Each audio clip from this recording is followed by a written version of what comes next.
In this video here, I'm going to give you my opinion on how many outlets, or the minimum amount of outlets, you can get away with in a small shop such as this. I'm Kurt, and this is Simple Shop Creations.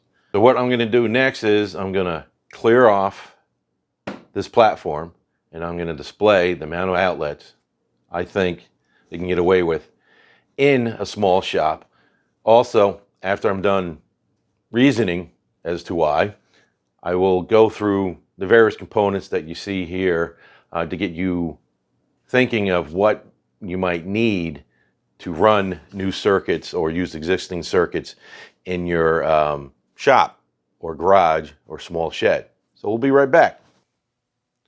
So you have it. That's all you need, is 2 separate circuits to start doing projects in your small shop. And let me explain my reasoning behind it. When I first moved into this house and I started to build out the garage a bit to start to do projects, this garage was wired up with 2 circuits, a 15 amp circuit, and then it had a separate 20 amp circuit. The 15 amp circuit has about 5 to 6 outlets on it, and the 20 amp circuit just has one 20 amp plug.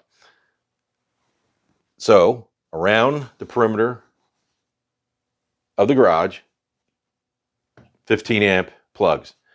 In the corner here, right there in the corner, there is a 20 amp plug. And that's what I used to power all my machines. Now, I used the 15 amp for dust collection and smaller hand tools. My initial dust collection was a Shop-Vac with a Rockler dust separator that runs perfectly on a 15 amp, and plus my lights in the shop run on the 15 amp with the dust collector. Now the lights are LED, so it takes a lot less amperage. Also, the air filter behind you is running off of that same 15 amp breaker. Now, I did get rid of my Shop-Vac dust separator and upgraded to a 1 horsepower dust collector that's still running off the same 15 amp circuit that my LED lights, these 3 here, that are beaming down on top of this platform, and the wind air filter. So all that stuff works with no problem. And also I believe my garage door opener is on it too. So there you have it. 1 15 amp for your dust collection and your smaller hand tools. 20 amp circuit I use for my more powerful tools, such as the table saw down here, which is a 1 3/4 horsepower saw stop, my Rikon bandsaw, the miter saw, all ran off of the 1 20 amp circuit over here. And yes, I use extension cords to reach certain tools, and I will show you the type of extension cord I've used to be able to do that safely. So again, 2 circuits, 2 separate circuits in your shop should be suffice. Again, if you can get away with 2 20 amp circuits, more power to you. But some garages, some older garages might not have that. So in my case, I had a 15 amp circuit and a 20 amp circuit, and that's what I started with.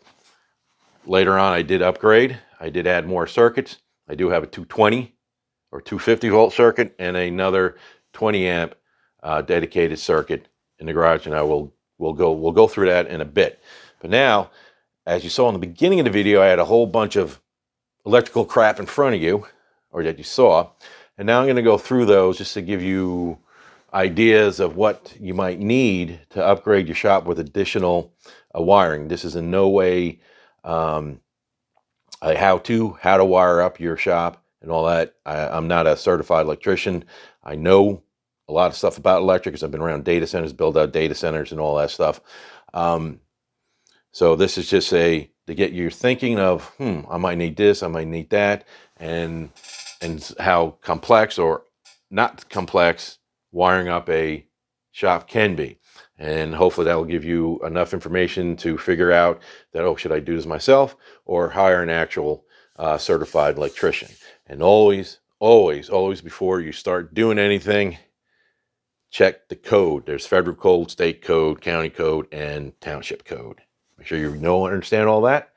and then you'll be good to go. If you don't, call yourself a professional to do it for you. So let's move on to the next part of this video, and we'll go through a bunch of outlets that can be found, or that I have used or can use in a small shop like this. Be right back. So let's first take a look at this white outlet.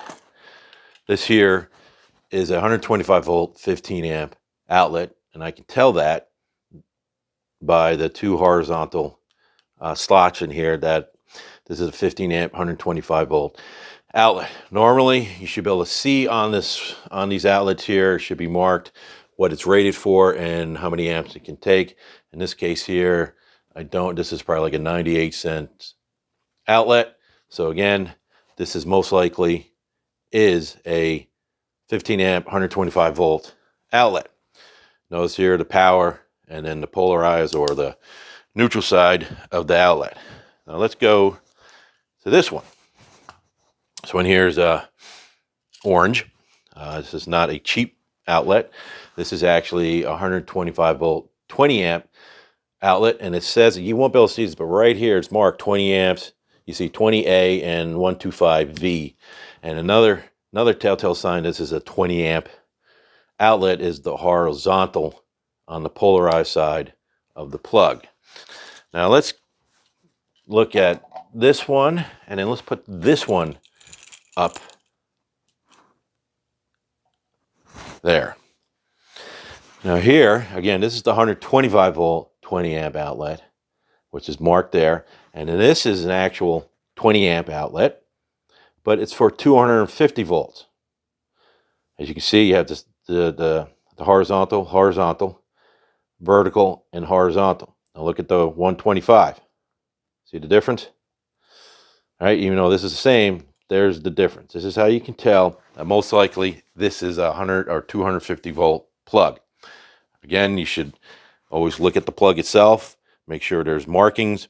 If not, you have to go back to the breaker and see where it's connected to, what type of breaker is connected to in the load center.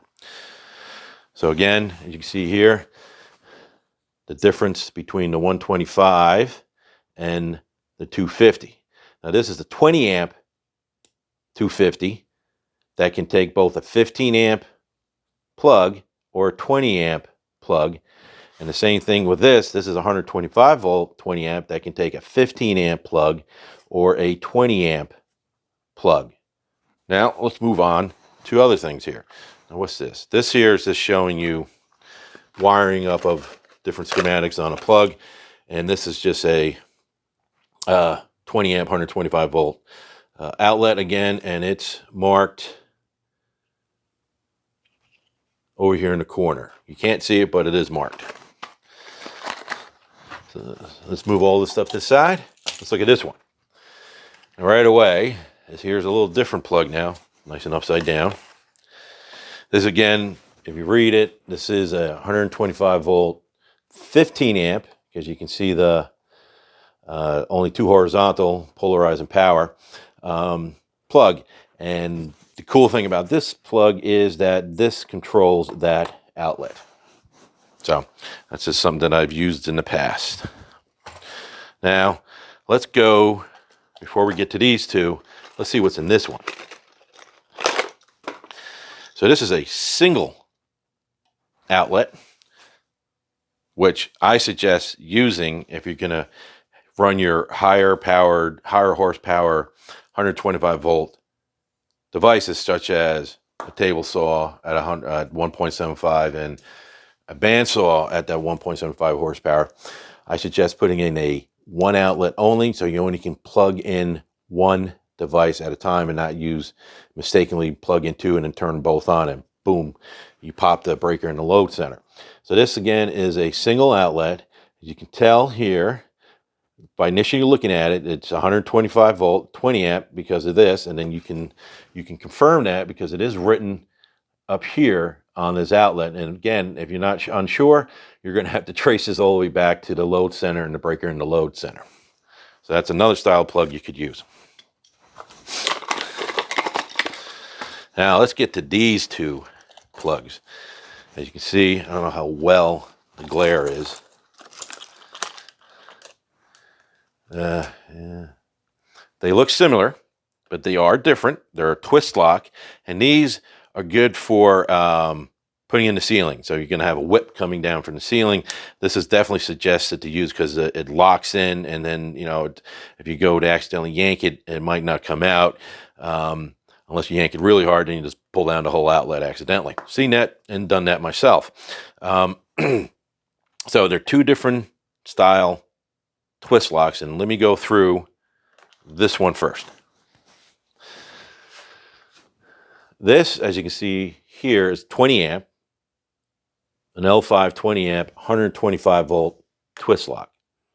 And again, it is marked on the outlet itself right around the side here, so you'll know what it is. Now let's go to the one behind it. Now this is already in the metal casing here. I just put it in there, so I'm probably going to install it eventually. So what you see here is, this is a 250 volt, 30 amp twist lock. Now I do have a 250 volt breaker in my load center, and one outlet like that in the ceiling, which is running this table saw that I converted to 250 volts about 9 months after I purchased it. So, you might be saying, why I didn't buy a 3 horsepower table saw. I'll put a link in the description and also an end card at the end of this video of my explanation of why I went with a 1 3/4 horsepower instead of a 3 horsepower that ran on a 220, even though I had this installed prior to upgrading my table saw. So look for the link in the description, or wait to the end of the video and click the end card.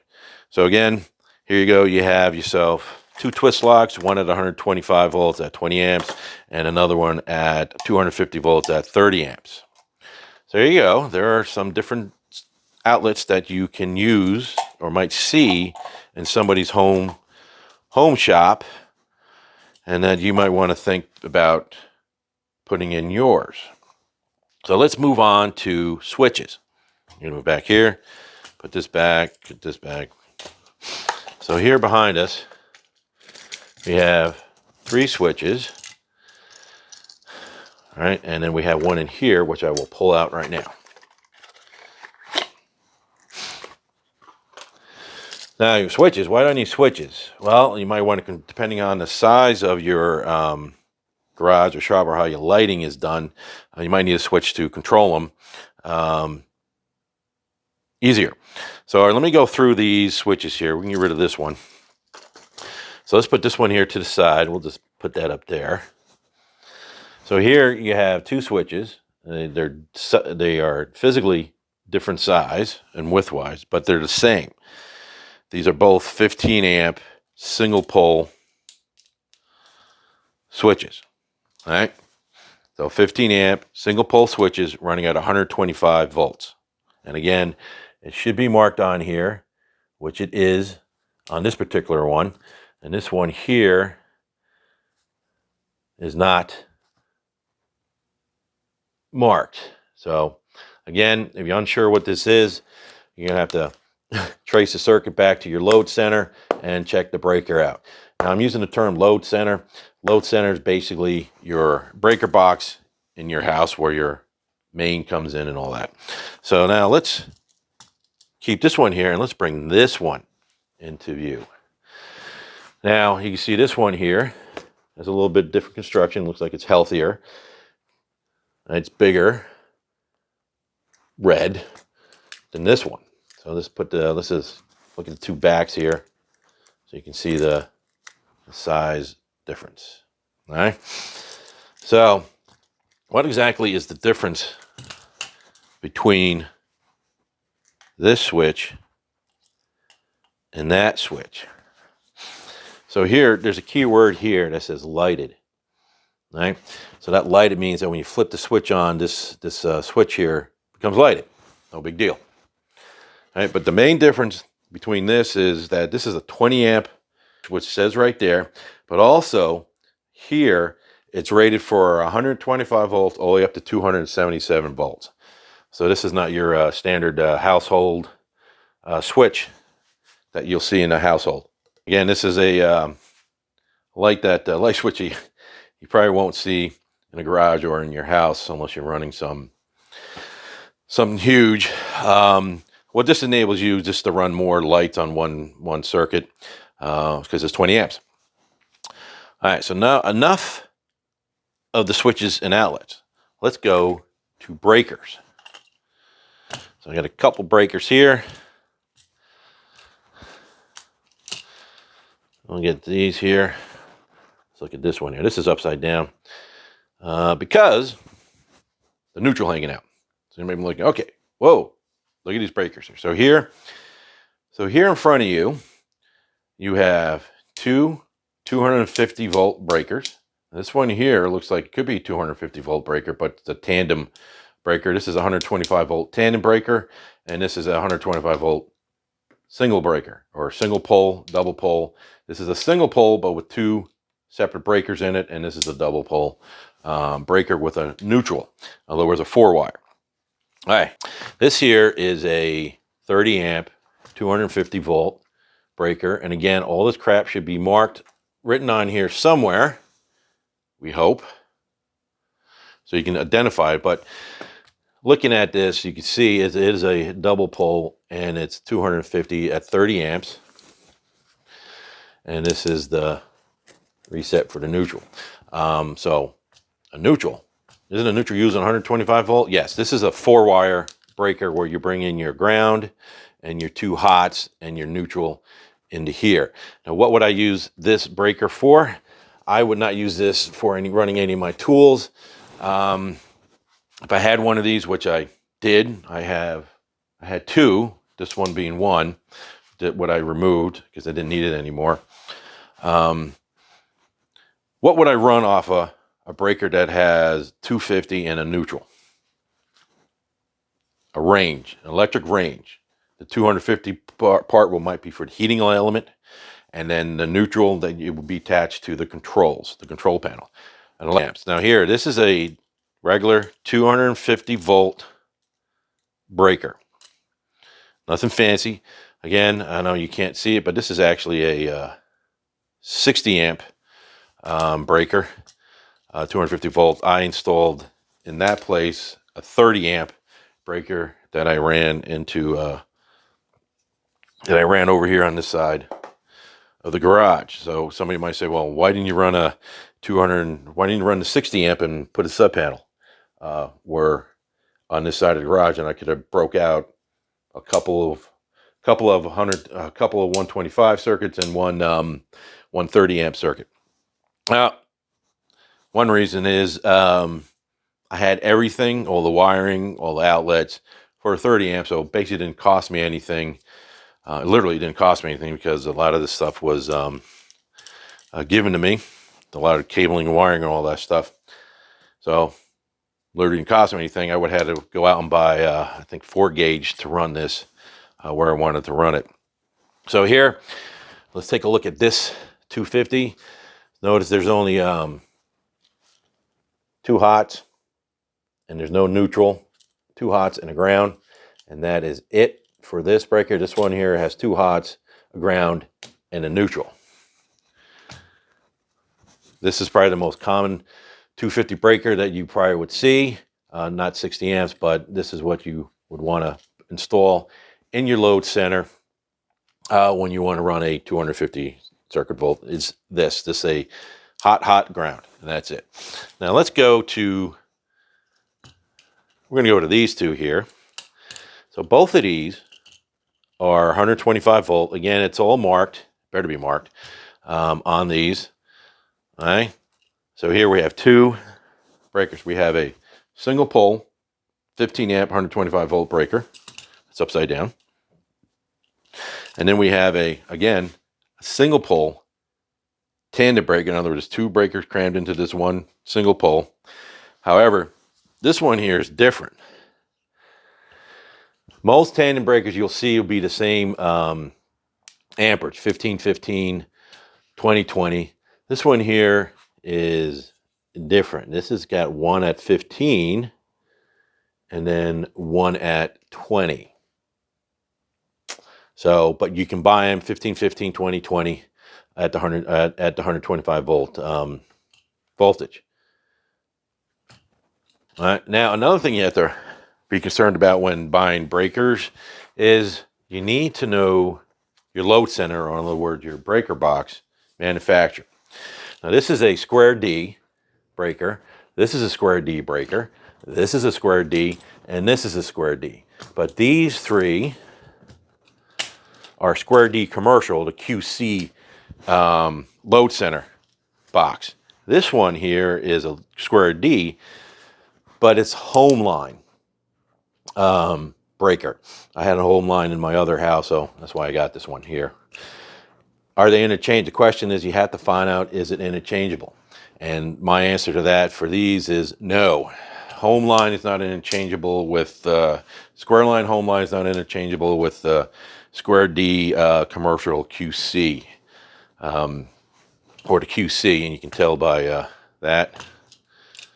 See the difference?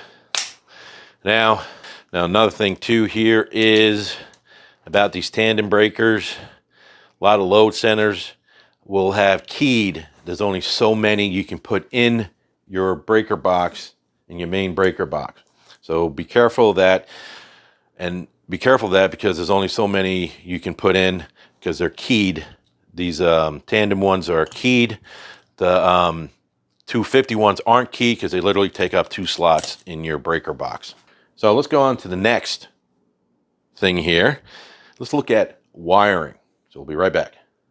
So here before you, I got wiring. You got a spool, got some unshielded wire, and then 2 shielded wires. Now let's remove this out of the way, my mess. We'll put this down here. Let's look at these 2. Most people would call this Romax. Well, Romax is a trade name.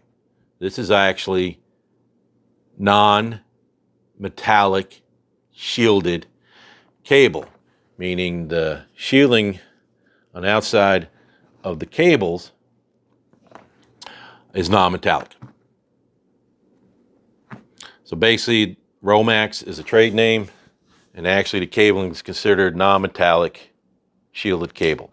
Here we have 2 different gauges. We have 10 gauge solid core and 14 gauge solid core.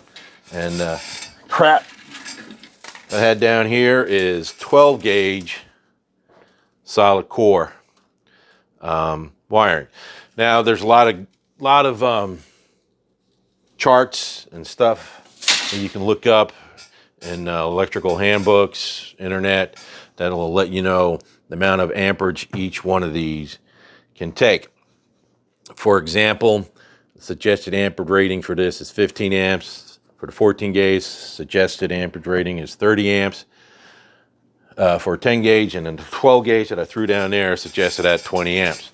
But there's also something you want to be aware of. Just because you just because your cable has the ability, it was rated for 15 amps, 30 amps, 20 amps, should I use that much across these cables? And the answer is no, or strongly advise against it.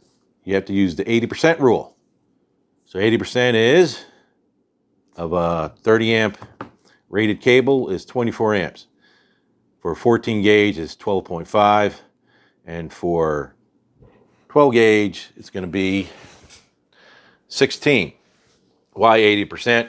You want to leave some overhead room for crappy electric surges. Somebody turns on something else on that breaker so it doesn't constantly pop.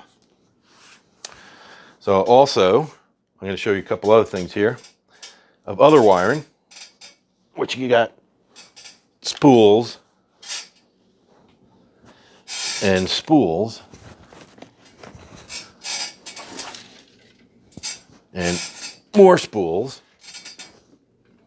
and then more spools then. So here I have 4 spools, and this is all 12 gauge. But this is not solid core, this is stranded, or as known as THHN.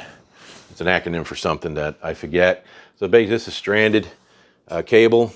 This is what it's what a lot of electricians would use to push through conduit. It's stranded because it flexes easier, gets around turns easier, and stuff like that. You could run solid core through your conduit, but might be a little difficult to get around tight bends. So here's a bunch of wiring that could be seen or you could use in your shop. Now let's go on to some more goodies that you might see or might need when building out your electrical in the shop. As you can see, we went through switches, basic information on switches, basic information on outlets, basic information on breakers, some basic information on cabling, on the different types of cabling. Next, we're going to go through just simple parts that you might need and think about getting. Now, one thing I like to add again is that you need to know your codes. If you don't understand your codes, you need to hire somebody in to do it for you. Insurance companies do not like to pay. Another thing too, I don't have here is GFI outlets that basically got their own little breaker in there. Again, you have to know your code. I'm in the garage. Do I need to put in GFI? I'm running next to water. Do I need to put GFI? Do I need a GFI? Do I can just run regular plain outlets? All that stuff you need to find out before you start wiring up your shop. Now let's move on to some additional components that you might see in the stores or in somebody's garage like mine. So let's move on to that. So here you go. Here's a whole bunch of stuff that you might need when wiring up your shop. I have some wire cable management for smaller wires. We have unions for putting into your boxes and connecting other plastic conduit. Now remember, now there's also metal conduit you can use for electrical. You have to make sure you're using the right stuff. This basically goes into your boxes and allows you to solder in your pipes. And you have more screws. And we have here compression fittings, unions you might need when running your pipe. We have outlet or switch boxes that you usually find in your sheetrock. We have clamps to hold the pipe up or to clamp it down to the side of the wall. This here is for 3/4 inch. You need that stuff. You're going to start attaching conduit. Missed the box. We have outlet boxes. We have metal. Make sure you ground the metal. We have plastic.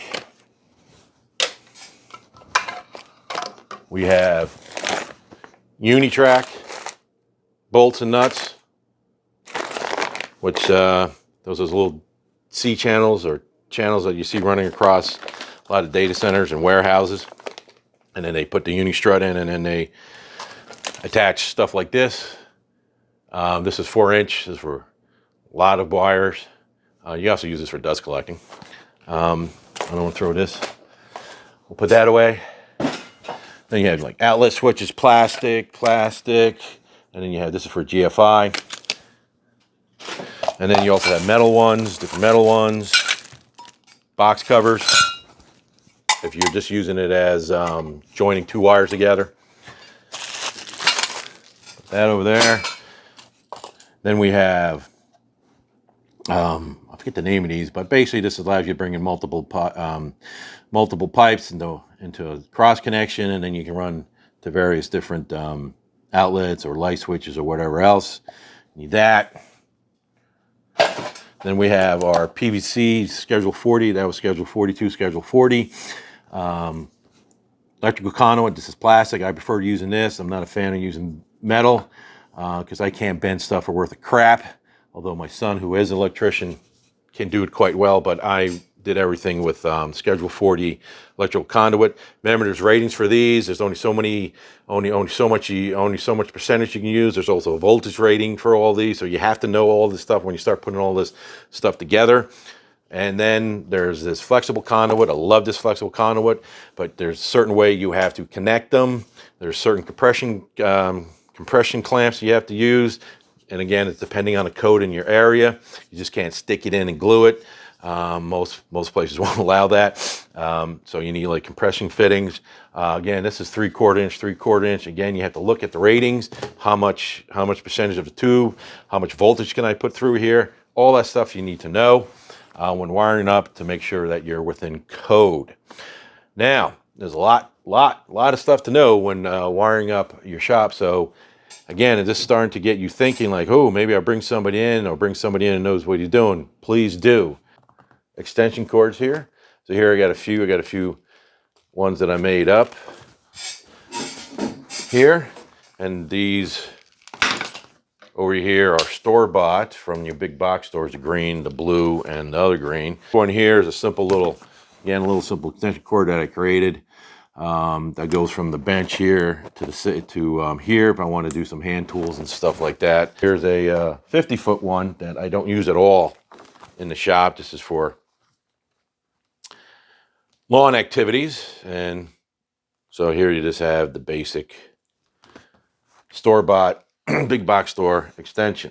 So I wouldn't use any of those for tables. I wouldn't use any of those that I just discussed for table saw or bandsaw or anything that requires a huge amount of amperage from a 20 amp breaker on a 125 volt circuit. Now this particular extension cord is an extension cord, but you can see it's flat, and each one of these wires are 12 gauge, and it's flattened each individually in their own plastic casing. It's hard to see probably from there, but this is it is an extension cord, but this is what you call a temporary circuit or convention center temporary circuit. This is rated for a full 15 amps. This is what I was using for running my bandsaw and miter saw, because where I had them in the garage, they couldn't reach. And this is the type of plug or extension you want to use if you have to use an extension, is get a highly rated extension cord. These are not cheap. They can be found from anywhere between, I guess, the standard 13 amps all the way up to 15 amps. You can do the Googles on convention center extension cables or temporary circuit extension cables, and you'll see them. They're a little pricey, but these are actually probably what you want to use in a shop if you have to run extension cords from tool to tool. You see it's flat. It isn't round like the other one here. Let me pull it back up. You can see it's flat. It isn't round. And definitely this is 12 gauge, where these are 14 gauge wire. So you can, and this is what I use up in my ceiling. Is I have another one of these that come down from the ceiling, and that's what I use to plug into my 125 volt tools. Another thing here you might want to notice, there's two prongs, and normally when you plug these into the ceiling, over time these will slip out or become loose. Easy, and they're so much easier to yank because they're not twisted in. What you do is you get these two prongs here to help alleviate some of that slippage. You just take your two prongs and just squeeze them a bit until they bend in, and then you have to somewhat struggle to get it in a little bit, and then that'll hold it, and it will prevent it from slipping over time. However, yanking it will come right out. So that gives you a little friction to keep it in there tighter and to keep it in there longer, and hopefully it will prevent just from dropping out. So with that, let's go ahead and look at what I did over to this side of my my garage shop here, and the circuits that I put in, so you get a general idea of what it might look like. All right, so we'll move right over there now. All right, so there you have it. The two circuits that I installed.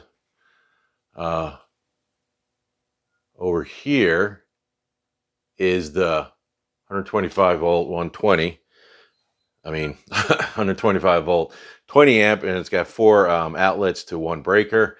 And then on the left here is your 250 30 amp twist lock that I'm using to run the table saw on. And if you see from there's that whip, orange blue whip that goes into the table saw, and there is, you see the white head outlet, I mean the white head plug is that temporary circuit convention center extension cord. So there you can see I have a metal box which is grounded. That's all pigtailed in the orange plugs, and then it goes into you know, some plastic fitting, compression fitting into that flex conduit. And then as we move down, you can see the same thing on the 250 plug is since that's a plastic box, so I didn't have to ground that. You have the compressing fittings, you got the wall mount, and then it goes another compression fitting, then goes into the hard schedule 40 pipe. So there you have it.